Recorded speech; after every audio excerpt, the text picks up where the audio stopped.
Hello viewers, আসসালামু আলাইকুম। তোমরা সবাই কেমন আছো কমেন্টে জানিয়ে দিও। আশা করি সবাই ভালো আছো। আজ আমি শীতকালীন সবজি দিয়ে মাছ রান্না করব। তার জন্য সিম নিয়েছি আর তেলাপিয়া মাছ নিয়েছি। এরপর আমি মাছগুলো ধুয়ে কেটে ফ্রেশ করে লবণ হলুদ মাখিয়ে তারা কড়াইতে তেল গরম দিয়ে মাছগুলো সব ছেড়ে দিয়েছি। এখন মাছগুলো আমি ভালো করে লাল লাল করে ভেজে নেব। এর জন্য এই যে মাছগুলো আমি লাল লাল করে ভেজে নিচ্ছি।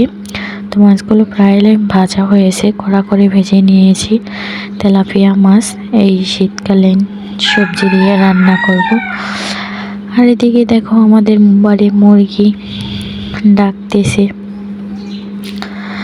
তো আমি মাছগুলো সব উঠিয়ে নিলাম। তারপরে এই মাছের তেলেই আমি পেঁয়াজ কুচি দিয়ে দিলাম।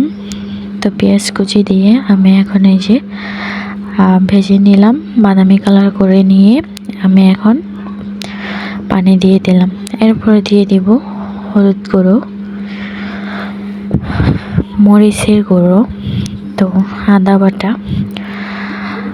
আর লবণ, তেল সব একসাথে দিয়ে দিলাম। এরপর আমি মশলাটাকে ভালো করে কষিয়ে নেব।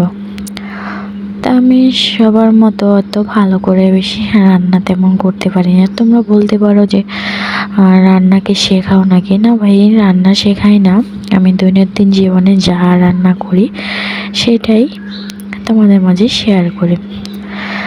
তো রেগুলার আমার যা রান্না থাকে সেটাই আমি শেয়ার করি। এদিকে আমি সিমগুলো ধুয়ে কেটে ফ্রেশ করে নিয়েছি।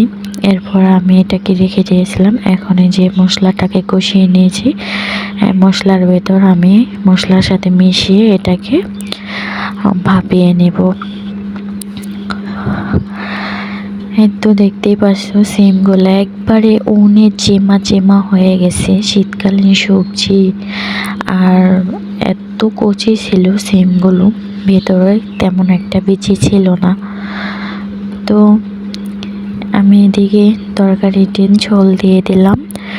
ঝোলটা বলক চলে আসছে আস্তে আস্তে। তো পুরোপুরি বলক হলে জলটা যদি জাল হয়ে যায় তো এখানে আমি মাছগুলো দিয়ে দেব। তার জন্য আমি ঢাকনা দিয়ে ঝোলটাকে ঢেকে দিলাম। তো এখন ঢাকনা উঠিয়ে একটু নাড়াচাড়া করে দিচ্ছি। নাড়াচাড়া করে এরপরে যে মাছগুলো সব দিয়ে দিচ্ছি। তো এক এক করে সবগুলো মাছই আমি দিয়ে দেব। আর এই মাছটা কে কে পছন্দ করো খেতে জানিও। আমি এই মাছটা খাওয়াই, তেমন একটা বেশি খাই না, তবে আমি অন্যান্য মাছ বেশি খাওয়া পড়ে। তো এটাও তেমন একটা খাওয়া হয় না, কমই খাওয়া পড়ে। তো এদিকে মাছগুলো দিয়ে আমি জাল করে নেওয়ার পরে এই যে ধনিয়া পাতা দিয়ে আমি ধনিয়া কুচিগুলো দিয়ে দিলাম তরকারিতে। এখন আমি তরকারিটা জাল করে নামিয়ে নেব।